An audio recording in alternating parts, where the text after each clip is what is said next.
عمران خان کو 9 مئی کے مقدمے میں نامزد کرنا بدنیتی ظاہر کرتا ہے۔ 2 مقدمات میں ضمانت کا فیصلہ جاری کر دیا۔ اسلام آباد کے ڈسٹرکٹ اینڈ سیشن کورٹ نے 9 مئی کے واقعات پر تھانہ شہزاد ٹاؤن میں درج 2 مقدمات میں ضمانت منظوری کا تفصیلی فیصلہ جاری کر دیا۔ ایڈیشنل سیشن جج فرق فرید نے دونوں مقدمات کا 4 صفحات پر مشتمل تفصیلی فیصلہ جاری کیا۔ فیصلے کے متن کے مطابق پراسیکیوشن کو ثابت کرنا ہوگا عمران خان پر اکسانے کے الزام اور جرم کے درمیان تعلق ہے۔ پراسیکیوشن کو ثابت کرنا ہوگا کہ چیئرمین پی ٹی آئی کے اکسانے سے جرم سرزد ہوا۔ فیصلے کے متن میں کہا گیا ہے کہ پراسیکیوشن کے مطابق عمران خان کا ویڈیو بیان ہی ایک ثبوت ہے۔ چیئرمین پی ٹی آئی کا بیان وقوع کے حوالے سے نہیں، ان کے بیان میں عوام کو اکسانے کے حوالے سے کچھ نہیں۔ پراسیکیوشن نے چیئرمین پی ٹی آئی کے متعدد نوٹس پر بھی بطور ثبوت پیش کیے۔ فیصلے کے متن کے مطابق وقوع کے وقت وہ گرفتار تھے۔ فیصلے کے متن کے مطابق واقعے کے وقت وہ گرفتار تھے۔ یہ سمجھنا بھی عجیب ہوگا کہ چیئرمین پی ٹی آئی نے خود اپنی ہائی کورٹ سے گرفتاری کروائی۔ یہ سمجھنا خود اپنی گرفتاری کروا کر عمران خان کا تشدد پر مبنی سیکرٹ پلان بھی عجیب ہوگا۔ کسی کو مقدمے میں پھنسانا پولیس کی جانب سے مضحکہ خیز طریقہ ہے۔ فیصلے میں کہا گیا ہے کہ چیئرمین پی ٹی آئی کو مقدمے میں نامزد کرنا پولیس کی بدنیتی پر مبنی مقاصد ظاہر کرتا ہے۔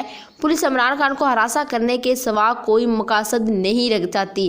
چیئرمین پی ٹی آئی کی تھانہ شہزاد ٹاؤن میں درج 2 مقدمات میں ضمانت کنفرم کی جاتی ہے۔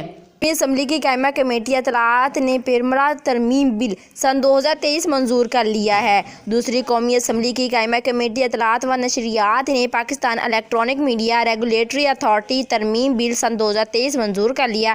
اسلام آباد میں پریس کانفرنس کرتے ہوئے مریم اورنگزیب کا کہنا تھا کہ پیرمرا ترمیم بل پر تمام فریقین سے مشاورت کی گئی۔ وزیر اطلاعات کا منصب سنبھالتے ہی میں نے صحافتی تنظیموں سے مشاورت کی۔ پیرمرا ترمیم بل صرف حکومت کا نہیں، میڈیا اور عوام کا ہے۔ انہوں نے کہا کہ بل میں فیک نیوز میں ڈس انفارمیشن اور مس انفارمیشن کی تعریف متعارف کرائی۔ جوائنٹ الیکشن کمیٹی نے کہا ممالک کی قوانین کو دیکھ کر بل بنایا ہے۔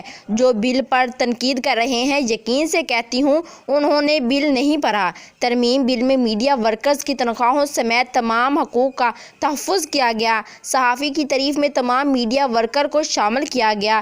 مریم اورنگزیب کا کہنا تھا کہ بل کے ایک پوائنٹ پر مشاورت ہوئی۔ متعارف میں بل کے مقاصد کو بیان کیا گیا۔ بل میں مصدقہ خبر، تحمل و برداشت، بچوں سے متعلق مواد کی شقیں شامل ہیں۔ توانائی، سپورٹس، بین المذہبی ہم آہنگی سے متعلق شقیں بھی شامل کی گئی ہیں۔ ان کا کہنا تھا کہ مس انفارمیشن اور ڈس انفارمیشن کے اوپر اس سے پہلے ہتک عزت کا قانون موجود تھا۔ اس قانون کے تحت متاثرہ شخص کو عدالت سے رجوع کرنا پڑتا تھا۔ ہم نے اس بل میں ڈس انفارمیشن کی تعریف کو شامل کیا۔ وزیر اطلاعات نے ڈس انفارمیشن کی تعریف بتائی کہ ڈس انفارمیشن سے مراد وہ خبر ہے جو قابل تصدیق نہ ہو، گمراہ کن، سیاسی، مالی مفاد اور کسی کو ہراساں کرنے کے لیے دی گئی ہو۔ متعلقہ شخص کا موقف لیے بغیر دی گئی خبر ڈس انفارمیشن کی تعریف میں شامل ہوگی۔ متاثرہ شخص کے موقف کو رینج دی جائے گی جس طرح اس کے خلاف ڈس انفارمیشن کو دی گئی ہوگی۔ یہ سب تو سیاست میں چلتا رہے گا۔ اس سے پہلے آپ سہیل ورائی کا بیان سنیں، اس کے بعد بات چیت کرتے ہیں۔ کے لیے یا اسٹیبلشمنٹ کے لیے بھی بڑے کم آپشنز ہیں۔